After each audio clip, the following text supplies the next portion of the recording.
Hello, welcome to Progressive Education Society's Modern College of Pharmacy, Nigadi, Pune. In the e-lecture series in the subject Natural Drug Technology. Myself, Dr. Bhushan Pimpre.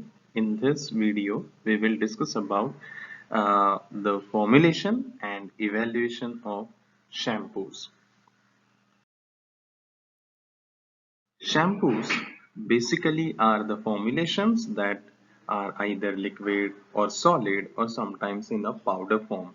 And these are basically intended to remove grease, dirt, or any cellular debris entangled within the hair or even loose hair from the head. Also, they cleanse the scalp with sebaceous secretions and oil. Currently, there are number of different formulations available in the market, uh, which are sold under the category of shampoo. We will discuss about the ideal characteristics of shampoos. The shampoos should effectively cleanse or remove dust from the hair or excessive sebum which is secreted during the humid condition or dry condition, and also the loose corneal cells which are commonly called as dandruff from the hair and scalp should be taken off with the help of shampoo or during shampooing. It should produce considerable amount of foam in order to satisfy the psychological demand of the user. More the foam, more better is the shampoo. This is what the consumer or the user thinks of. So, uh, all the shampoos should have sufficient amount of foam. It should be easily taken off from the hair or should be easily rinsed off, because in most of the area the water scarcity is there. So during shampooing, excessive amount of water is wasted. So in order to remove the shampoo easily and efficiently from the head and scalp or hair, the minimum water should be required. Such should be the shampoo and its foam. It should leave the hair non-dry and lustrous, soft, with minimal fly-away effect. Fly-away means the hair should have a proper setting. They should be parallel to each other and should not deviate from the normal comb. The shampoo, after shampooing, it should leave a good pleasant fragrance to the hair. It should not cause any side effects such as skin irritation or eye irritation, even if some amount of shampoo or the foam enters accidentally into the eyes. It should not make the hand rough or chapped, as it is generally observed during the detergents used for washing clothes or utensils. They have hard cationic surfactants which take off the moisture from the skin. Such kind of surfactant should be avoided during formulation of shampoos. There are various different types of shampoos. In India, mostly Ayurvedic formulations, they sell powder shampoo. Now, these are extemporaneous preparations wherein a powder is taken and some amount of water is added, lukewarm water is added to it in order to form a paste, and such paste is massaged on the hair and scalp and to wash out the hairs. So these are called as powder shampoos. They are dry and have a good shelf life. commonly available shampoo is liquid shampoo, wherein they are either available in the form of sachets or bottles, and they are good, easily taken off from the hair. Another kind of shampoo is called as cream shampoo. Such shampoos are generally left on the hair and they cleanse the hair and have an emulsion in them. Another kind of formulation is gel shampoo, which are usually transparent or translucent by addition of certain polymers, and the herbal extracts or herbal ingredients are added. These are attractive in appearance and they produce good amount of foam as well. Nowadays, mostly dry shampoo is used wherein aerosols containing the surfactants are used and the hair is just sprayed with the help of these dry shampoos. But amongst all these, the liquid shampoos are preferred a lot because of their stability and ease of use. There are a range of surfactants used in formulation of shampoos, such as anionic surfactants. These are mostly used in almost all the shampoos, and their hydrophilic portion has a negative charge.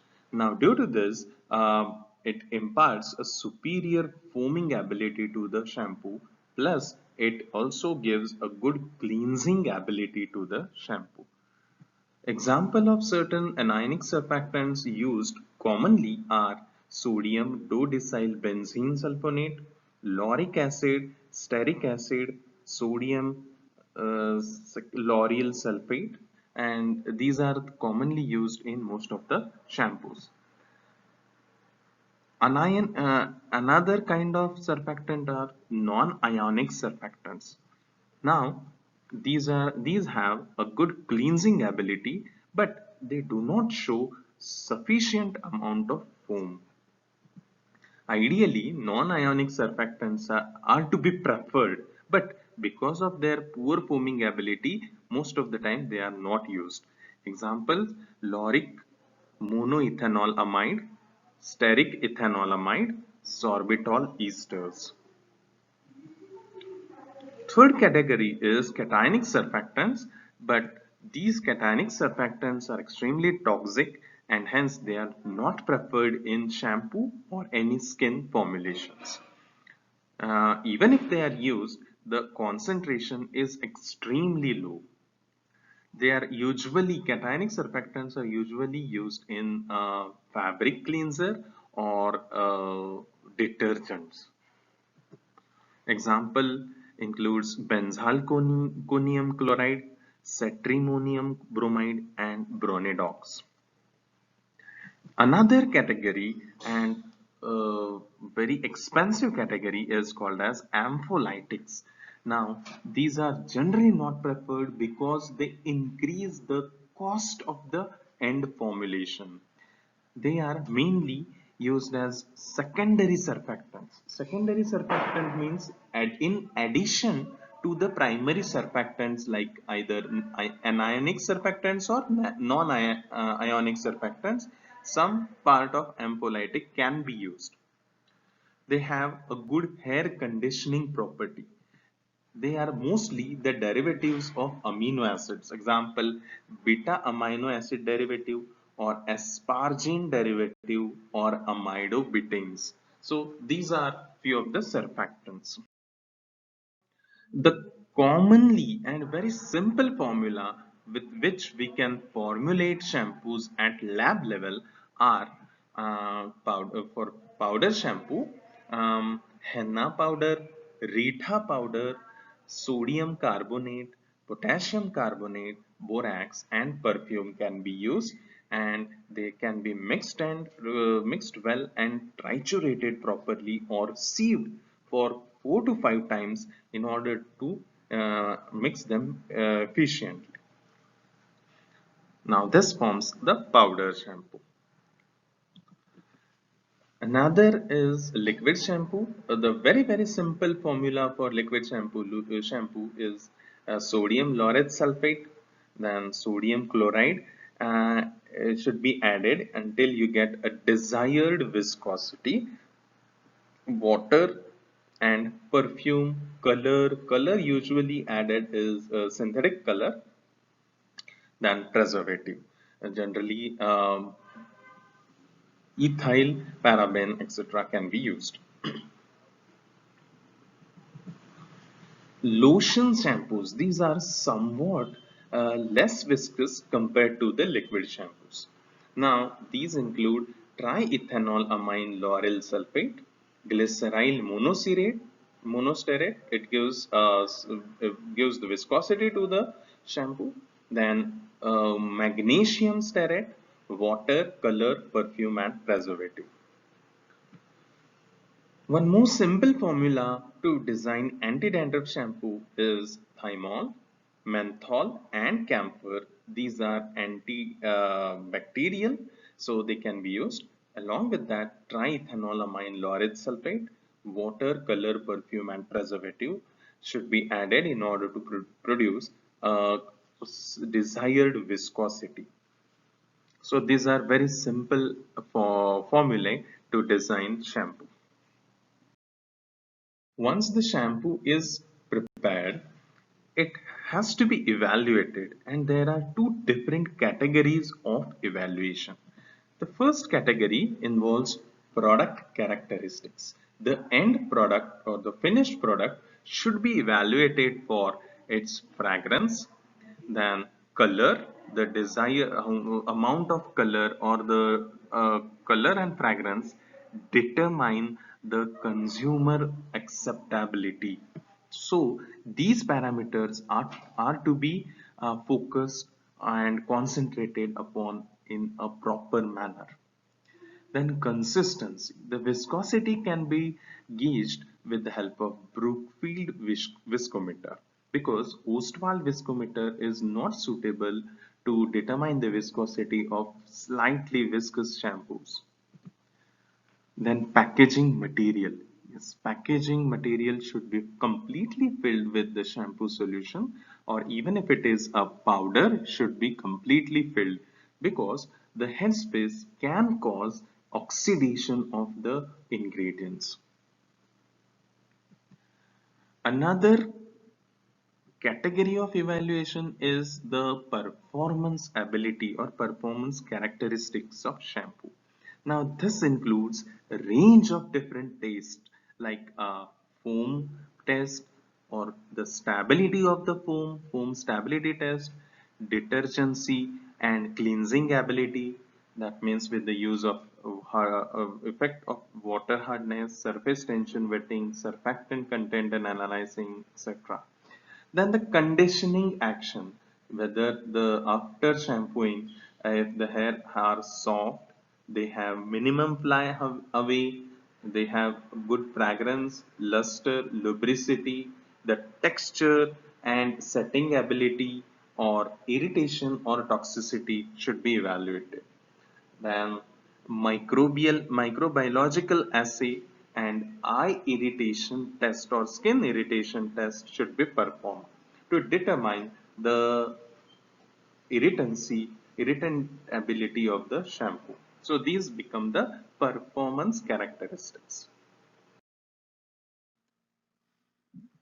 First test in the evaluation of performance characteristic is foam test, wherein two measuring cylinders are taken, one representing the sample solution that we have formulated, and another is the standard, which is representing the marketed formulation against which we are comparing the foam.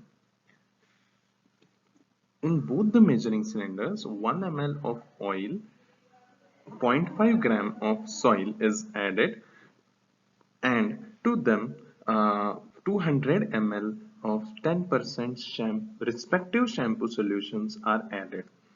Next, these measuring cylinders are oscillated for 30 times in order to generate the foam. After completion of oscillation, the foam that is generated is recorded with the help of foam height in terms of ml through the graduated markings, and the foam height of the sample is compared against the standard solution. Is called as foam stability test, which is very popularly known as Ross-Miles test because it was designed by these two scientists, wherein 200 ml of a surfactant solution, that is 10% shampoo solution, is dropped onto 50 ml of similar solution. That means a 10% shampoo solution is dropped upon 10% shampoo solution. 200 ml is dropped upon 50 ml. Now for this again we make use of two different measuring cylinder, like sample, one representing the sample solution and another standard. Then these contain approximately 50 ml of shampoo solutions, and to these 50 ml solution, respective shampoo solutions of standard and sample are poured through the burette. Now these are the slight modification as far as the lab at evaluation of foam stability at lab level is concerned. Ideally, we need to have the Ross-Mile apparatus which was designed by them. But if you don't have, you can use this kind of settings or assembly. Pour the entire 200 ml of shampoo solution through the burette onto the 50 ml of shampoo solution present beneath into the measuring cylinder. But make sure that the shampoo solution should not touch to the glass of the measuring cylinder. The solution should directly be collided upon the shampoo solution in the measuring cylinder. The height of the foam that is generated needs to be determined and compared against the standard solution. Immediately and even after 5, 10 and 15 minutes after the entire dropping of 200 ml solution. That means after every 5 minutes interval. The stability of the foam needs to be determined up to 15 minutes. Another method is developed by Barnett and Powers, wherein a latherometer is designed and it helps to determine the effectiveness of the stability of the foam in presence of hard water, or even if can change the water, change the type of the soil, quantity of the soil, etc. It gives the different foaming speeds, the volume of the foam and the stability of the foam will change. Now these are the variables which you can set into your apparatus or experiment. Here we need to have minimum stability of 10 minutes to the foam. Then next is detergency or cleansing action of the shampoo solution. For this we take a conical flask or an iodine flask, and to this we add hair clippings or braids. 5 gram of sample solution, that is hair sample, is soiled with oil and soil, and such entire material of hair, oil and soil is weighed. The weights are recorded, and the entire experiment is carried out at around room temperature 35 to 40 degrees Celsius. Now to this measuring cylinder we need to add 200 ml of water and 1 gram of shampoo. Now next part is the flask containing the hair clippings and shampoo solution are to be shaken at 50 rpm for 4 minutes. After shaking, the flask is taken out, the braid is washed and dried with a hair dryer, and it is weighed to determine the loss of soil and oil through the hair. Comparison between the initial weight and the weight after washing gives us the detergency ability of the shampoo. The amount of soil removed under these conditions are calculated. Another test is to determine the wetting ability of the shampoo solution. Uh, the surfactants are good wetting agents, but in presence of other excipients, they should be able to wet the hair. A canvas disc of around 1 inch diameter can be taken, and a Petri plate containing shampoo solution is to be taken, and in this Petri plate the canvas disc is just placed on the solution. The time taken for this canvas disc to sink into the Petri plate is determined. The same setup is also maintained for a standard shampoo solution as well. Then rinsing ability. Generally, skilled beauticians are employed in order to compare the performance and various other abilities or performance ability of the shampoo. Conditioning action. Now, conditioning action as such, this cannot be evaluated digitally, or there cannot be a set values or whole numbers for them, but different beauticians or experts can be employed, and conditioning action is very difficult property that is to be assessed. This is because it is basically dependent upon the evaluator. So there is no method that has been published for measuring the conditioning action. The degree of conditioning given to hair is judged by the shampoo user, who is making the evaluation on the basis of his past experience and present expectations. So it varies from person to person. But generally, the softness, weaving ability, setting ability, minimum fly away, then luster, fragrance, and presence or absence of split ends needs to be determined.